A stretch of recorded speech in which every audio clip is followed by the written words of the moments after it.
Première vidéo de présentation pour le logiciel Magix Vidéo Deluxe. Une fois que vous avez installé votre logiciel, vous avez une première fenêtre qui vous propose de créer un nouveau projet.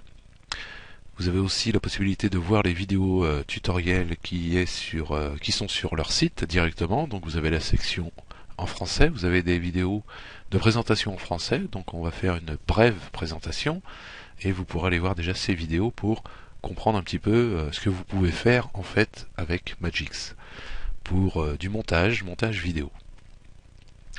Ensuite, vous voyez par exemple ici que vous avez le dossier de destination, là où vous enregistrez vos projets et ensuite vos vidéos.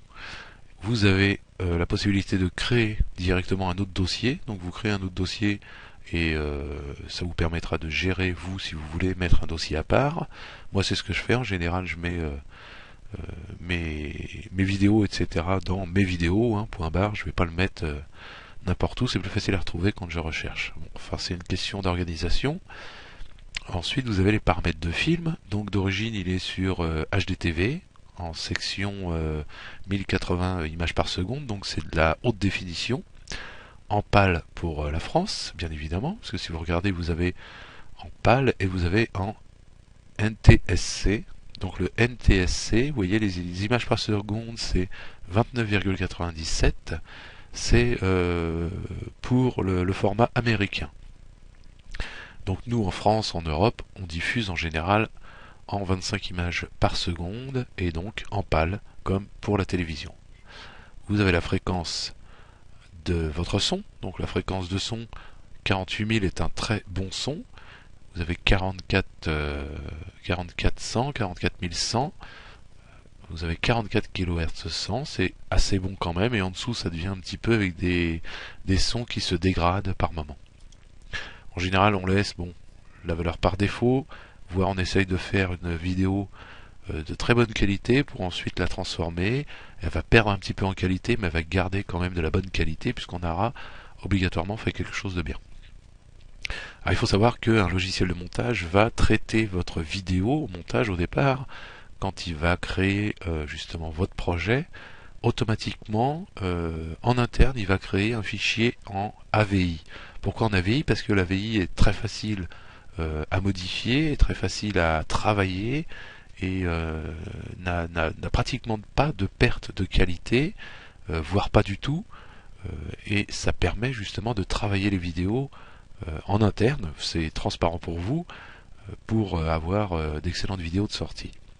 Par exemple, si vous envoyez votre vidéo en grand format, en HD, en 1080, en AVI sur YouTube, vous n'aurez pas votre vidéo mise en ligne immédiatement, ni même je ne sais pas si vous l'aurez au bout d'un jour ou 2 jours, parce que vous envoyez une grosse vidéo de grosse qualité, de bonne qualité, et YouTube va justement travailler dessus, vous rendre après des vidéos de très bonne qualité dans des formats assez petits, du MP4, etc. Et vous aurez de la Super HD en fait depuis YouTube. Donc vous pouvez avoir de très bonne qualité grâce à la VI. En général, pour le web, on fait du MP4, du H264 ou du Move pour avoir en fait une bonne qualité pour le web. Pour les écrans web, ça suffit, c'est très bien. Et ça suffit bien pour les sites et les blogs. Donc comme je disais, la VI est de très bonne qualité. Si vous voulez faire des vidéos pour mettre sur votre télévision, ou si vous enregistrez des films avec votre caméra et vous voulez faire vraiment un DVD, vous passez vraiment par la VI. La VI, je pense, c'est de très bonne qualité. Donc vous pouvez charger un projet existant directement ici, etc. etc. Donc vous verrez un petit peu, vous pouvez créer votre projet, donc vous pouvez changer. Au départ, vous voyez, option, il n'y a pas grand chose. Vous cliquez sur option, vous avez un peu plus de choses. Vous faites OK pour créer votre projet, ou vous faites annuler pour pouvoir voir la timeline se présenter à vous, et pour pouvoir travailler dessus directement avec un film en direct.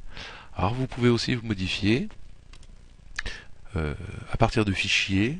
Vous pouvez modifier ou éditer, c'est les paramètres, on va chercher, c'est les paramètres, voilà, ici, de votre film, directement. Donc, vous travaillez sur un film au départ avec dans la timeline qui est ici, on verra ça plus tard, vous avez 4 pistes ou 16 pistes ou 32 pistes. Donc vous avez, par exemple, si vous mettez que 4 pistes, voilà, vous allez avoir ici que 4 pistes. Alors vous pouvez avoir par exemple deux bandes de films, une bande de film, une bande de son, une bande de film, une bande de son. Alors pourquoi on a plusieurs timelines, plusieurs lignes dessus? Ça permet de faire un petit bout de film ici, faire ici une petite transition, remettre du film ici, remettre une autre transition là, de la musique en dessous. On peut étaler et voir par exemple une ligne complètement de musique, une ligne complètement de transition, etc., etc. Donc on peut gérer ça comme ça, ou mettre plusieurs films, couper des passages pour pouvoir voir le début du film, ensuite le suivant, après l'autre film, ensuite le suivant, après ça peut très bien être une autre section d'un autre film encore, etc., etc. Donc on joue sur plusieurs plages si on veut faire un montage de 4, 5, 6 films, 32 films, c'est tout à fait possible. Donc fichier, paramètres, film, on remet sur 16 pistes d'origine, 16 pistes c'est quand même assez grand, ça suffit pour tout ce qu'on fait. Donc le son, on laisse sur le maximum, 48 000 Hz, donc 48 kHz. Ici vous allez cocher justement HDTV 1080 en PAL 16 neuvième, ce qui correspond à 1920 par 1080 en 25 images par seconde, et ce qui vous donnera une excellente résolution pour le web et une bonne qualité de HD. Alors on entend beaucoup parler, c'est du 50 images par seconde.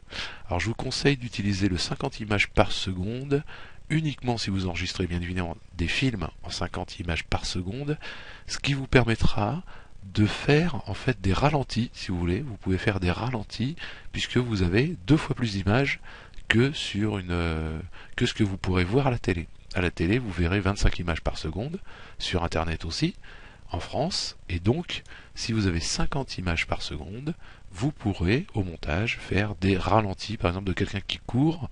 Si vous avez 2 films, vous avez un film en 25 images par seconde, un film en 50 images par seconde, par exemple, vous pourrez prendre une bande, une partie pour faire un ralenti. Ou même si vous avez tout votre film en 50 images par seconde, au traitement ce sera du 25 images par seconde après à la conversion.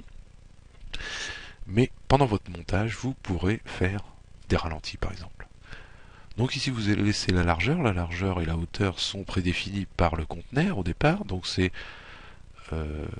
du HD, et même si vous avez un plus petit écran, un écran portable, de toute façon, automatiquement ça va se calculer pour rentrer dans votre portable et ça ne vous gênera pas. Même si vous avez des bandes un petit peu sur les côtés, des bandes noires ou un petit peu au-dessus, vous aurez une super qualité et vous pourrez diffuser sur internet sans problème, en plus en réduisant le format à la compression.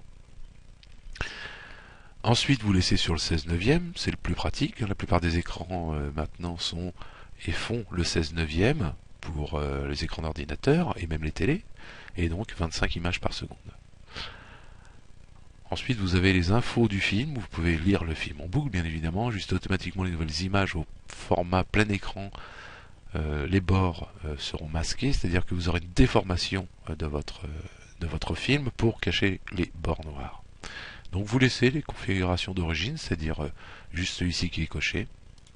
Info du film, donc ce sera quand vous aurez créé votre projet, etc. Vous aurez votre nom, le nom du film, pardon, créez-le, vous pouvez changer après les dates, etc. normalement.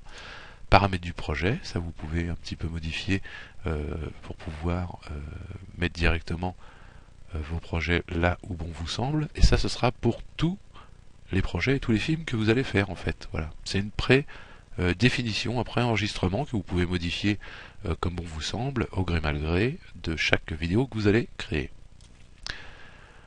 Ensuite, donc, nous allons regarder un petit peu rapidement la petite présentation de Magix qui correspond à peu près à tous les logiciels en fait de montage, c'est-à-dire une partie de lecture vidéo. Ici, on va pouvoir lire une vidéo. Si je vais trouver mes vidéos, je vais trouver voilà ma première vidéo. Si je clique dessus, voilà, je peux faire lecture directement. Et voir ce que ça donne. Ouais, c'est un PNG, pardon. Si en plus je fais la lecture d'image, ça va pas le faire. Voilà, donc vous voyez. Le bonheur et bien évidemment la prospérité. La petite vidéo qui a débuté. Ensuite, donc on va regarder un petit peu rapidement tout ça. Si vous voulez voir en plein écran, vous voyez, vous avez des petites cases ici, c'est plein écran. Alors on ne voit pas très bien parce que les infobulles en fait ne se mettent pas automatiquement. Ici vous avez les plein écran pour cette partie-là, et ici vous avez la plein écran pour la timeline. Alors vous allez me dire à quoi ça sert d'avoir un plein écran pour une timeline comme ça. Alors ça peut servir une fois que vous avez plein de petits montages, en fait vous avez plein de petites lignes, petites parties, des petites possibilités avec des mains de travailler sur vos parties de film, de montage, donc c'est intéressant de l'avoir en plein écran. Et ensuite, vous recliquez dessus et vous revenez, vous voyez, au format d'origine. Voilà, si vous voulez regarder la vidéo en plein écran, vous l'avez ici en plein écran. Donc, au départ, si vous voulez aussi voilà, voir vos transitions, l'ordinateur, etc., etc., donc c'est un petit peu long à lire quand on fait sur transition, sur titre, parce qu'il lit toutes les bases de données qu'il a, il y a beaucoup de choses dedans. Donc pour les lire, c'est assez grand. Vous verrez quand vous allez pouvoir mettre de la musique, il y a énormément de possibilités, il y a énormément de musique déjà intégrée dans le logiciel, donc c'est pour ça qu'il cherche un petit peu tous les effets. Et parfois on se dit ah c'est long, ça bug, mais ça bug pas du tout, c'est parce qu'il cherche pas sur le DVD, mais sur votre disque dur, là où il a mis toute la musique.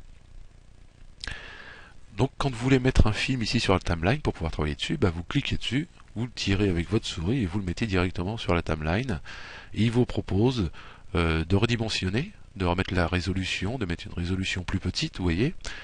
Le film est en cours de résolution 1920 par 1080, donc c'est la résolution que j'ai prédéfinie au départ, et le fichier que je veux mettre dans ma timeline est plus petit, il fait 854 par 480.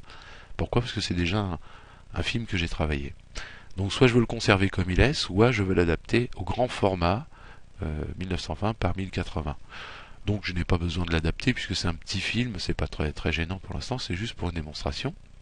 Si vous importez de votre caméra, vous allez pouvoir peut-être adapter chaque partie de film à la dimension que vous avez prédéfinie au départ dans Fichier, justement comme on voyait au départ, pour pouvoir mettre la vidéo qu'elle soit tout au même format. C'est quand même plus agréable pour la visualisation plutôt que d'avoir un grand film, un petit film, un grand film, un petit film.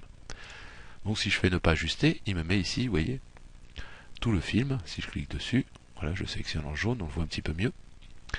Et vous avez tout le petit film qui se trouve dans cette partie. Alors vous pouvez zoomer, dézoomer ici, vous faites 10 secondes, 1 seconde, 5 images par seconde. Enfin vous voyez, vous avez tout la bande qui est agrandie, c'est-à-dire que vous avez chaque seconde qui se trouve entre deux parties. Voilà, donc si je fais une lecture, vous allez voir, ça va très vite, ça part très vite. Hop, vous voyez, le curseur, il s'en va, il s'en va, il s'en va, il s'en va. Si je le remets sur... on va le mettre zoom sur 10 minutes. Alors vous voyez, zoom sur 10 minutes, la vidéo ne fait que quelques secondes. Donc si je fais sur 1 minute, vous voyez, c'est vraiment très petit. Alors il y a une astuce, au lieu de s'amuser à faire ça à chaque fois, à chercher comment faire pour avoir une image bien, pour pouvoir trouver la grandeur qu'il vous faut. Ici vous avez l'ascenseur. Vous allez pouvoir vous en servir de l'ascenseur justement.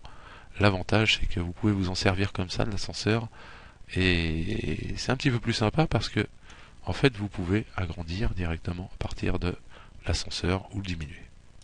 Donc vous verrez, quand vous aurez un grand film, ça vous permet de jouer directement avec l'ascenseur pour pouvoir avoir en fait votre film plus simplement. Parce que sinon c'est ingérable par ici. En faisant zoom 1 seconde, zoom 5 secondes, c'est un petit peu embêtant. Voilà, donc cette présentation vous permet de, quand vous travaillez, vous voyez, vous allez pouvoir lire en même temps. Et à chaque fois que vous avancez sur votre timeline, ici, vous voyez, chaque fois que vous avancez, vous avez votre défilé d'images de votre film. Donc on va voir après toutes les fonctions, un petit peu à chaque fois que je vais faire un petit montage ou un découpage ou une transition, etc., vous allez pouvoir avoir les fonctions directement. De toute façon, en général, elles sont marquées, les fonctions. Si vous cliquez ici, sur les petites flèches, vous avez découpé, supprimer le début, supprimer la fin, effacer le texte. Alors vous pouvez effacer la scène, pardon. Vous pouvez aller supprimer la fin. Pouf, j'ai supprimé la fin qui était après mon curseur orange. Vous voyez, même si vous faites des essais, vous faites des essais sur une vidéo, vous faites des erreurs, vous pouvez ici revenir en arrière, annuler. Hop, vous mettez votre curseur ici et vous dites, ah, je vais faire un découpage. Allez, je découpe ici. J'ai rien découpé, j'ai rien effacé plutôt. J'ai découpé par contre la bande de son à mon point, ici, la bande de vidéo. Et vous voyez ici, j'ai deux parties vidéo. Donc je vais pouvoir par exemple mettre mon autre partie vidéo et faire chevaucher les deux vidéos. Bon, c'est pas très beau puisque c'est pas fait exprès. Bonjour. Et vous voyez, on voit pas tellement la différence. Mais si je fais ça, Bonjour. Et parce que je suis, en fait, ici, je parle pas. Donc c'est pour ça. Mais on peut, voilà, on peut mettre deux films, faire des transitions entre les deux. Vous voyez, c'était l'intérêt d'avoir plusieurs parties de timeline. Donc vous voyez, vous faites couper ici, hop, vous faites supprimer le début, vous avez supprimé le début à partir de votre pointe orange que vous avez mis ici, de votre tracé. Vous voyez, si je reviens ici, et que je fais couper directement, effacer le début, il a effacé le début parce qu'il mémorise la dernière action que j'ai faite. Voilà. Donc ici, vous allez pouvoir travailler en fait tous vos films, vos bandes son. Vous allez pouvoir travailler les transitions. Vous voyez, vous avez d'autres transitions. Vous allez pouvoir travailler, comment dire, ici la hauteur de luminosité.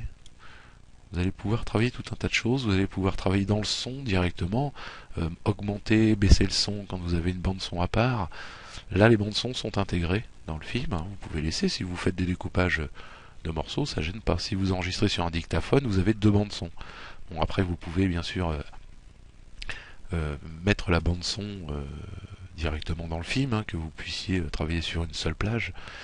Mais l'intérêt, c'est d'avoir plein de choses pour pouvoir, par exemple, à un moment donné, si vous avez votre bande son qui est intégrée et que vous voulez ajouter un petit passage où vous parlez pas, un petit passage de musique ou de ding dong ou quelque chose comme ça, c'est préférable d'avoir une bande son à part, de pouvoir couper la partie de bande son et d'intégrer un petit bruitage directement sans toucher au film. Donc voilà pour cette présentation. Ici vous avez justement, alors voilà, tous vos médias, l'ordinateur, l'importation, vous avez les transitions que vous allez pouvoir mettre. Alors vous prenez une transition, c'est pareil, vous l'incrustez sur le film. Et il va venir, vous voyez, s'incruster sur le côté. Donc vous cliquez ici sur la partie orange pour pouvoir... C'est la partie orange à partir de là que vous allez pouvoir lire votre film. Et hop, vous voyez, il fait une petite transition, je ne sais pas si vous l'avez bien vu. Hop. bonjour. Petite transition, donc on peut après travailler sur la grandeur. On va faire une transition sur une grande partie. Bonjour. Vous voyez, et bonne année. c'est un 2013, temps déjà beaucoup plus long. surtout la santé. Et puis vous pouvez directement soit l'effacer. Voilà, j'ai fait une bêtise. Soit l'effacer en la sélectionnant. Vous voyez, en jaune comme ça. En jaune, vous faites...